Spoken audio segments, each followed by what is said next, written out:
નમસ્કાર, આપ જોઈ રહ્યા છો ગુજરાત ફર્સ્ટ ન્યૂઝ। હું છું આપની સાથે ભાવિકા। મહત્વપૂર્ણ સમાચાર। મિડલ ઈસ્ટ વોરને લઈને પશ્ચિમ એશિયા સંકટની વચ્ચે પીએમએ મોટી બેઠક કરી। વરિષ્ઠ મંત્રીઓની સાથે સાંજે પીએમ મોદી બેઠક કરશે।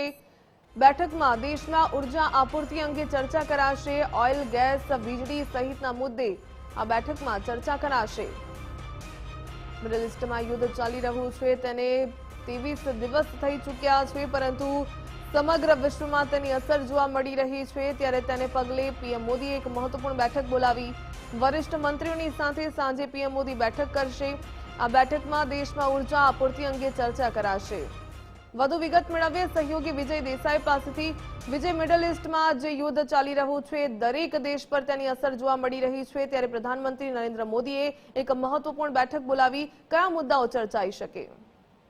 બિલકુલ, સાંજે આ એક મહત્વની બેઠક આજે થવા જઈ રહી છે, કારણ કે પશ્ચિમ એશિયાની અંદર જે તણાવ છે તે દિન પ્રતિદિન વધતો જઈ રહ્યો છે ને તેના કારણે જે પેટ્રોલિયમ પ્રોડક્ટ્સને લઈને જે સપ્લાય ચેઇન છે તેની વૈશ્વિક લેવલે જે પુરવઠો ખોરવાઈ રહ્યો છે તેની અસર ભારતને પણ પડી રહી છે। અને સતત પશ્ચિમ એશિયામાં બદલાતી જે પરિસ્થિતિ વચ્ચે હવે પેટ્રોલિયમ, ક્રૂડ ઓઇલ, વીજળી અને ખાતર ક્ષેત્રોની સમીક્ષા કરવા માટે પીએમ મોદી આજે વરિષ્ઠ મંત્રીઓ સાથે એક ઉચ્ચ સ્તરીય બેઠક યોજવા જઈ રહ્યા છે, જેની અંદર સ્થાનિક પુરવઠો અવિરત ઉપરાંત લોજિસ્ટિક્સ સરળતાથી ચાલે અને કોઈ પણ પ્રકારના વિક્ષેપ વિના વિતરણ વ્યવસ્થા જળવાઈ રહે તેની ખાતરી કરવા માટેનું ખાસ ધ્યાન કેન્દ્રિત કરવામાં આવશે। પરંતુ આ બધા વચ્ચે ભારત માટે એક રાહતના સમાચાર એ પણ આવ્યા છે કે આજે અમેરિકાના ટેક્સાસથી આવેલું એલપીજી લઈને આવેલું જે એક જહાજ છે એ પણ આજે મેંગ્લોર પહોંચ્યું છે। આ ઉપરાંત હવે રશિયન જહાજ છે એ પણ ક્રૂડ ઓઇલના જથ્થા સાથે આજે પહોંચી છે। એટલે ભારત માટે એક આ થોડી રાહત કહી શકાય, કારણ કે રશિયન ક્રૂડ ઓઇલની વેચાણ માટેની જે અમેરિકાએ પ્રતિબંધ હતા તે હટાવ્યા હતા, તેના કારણે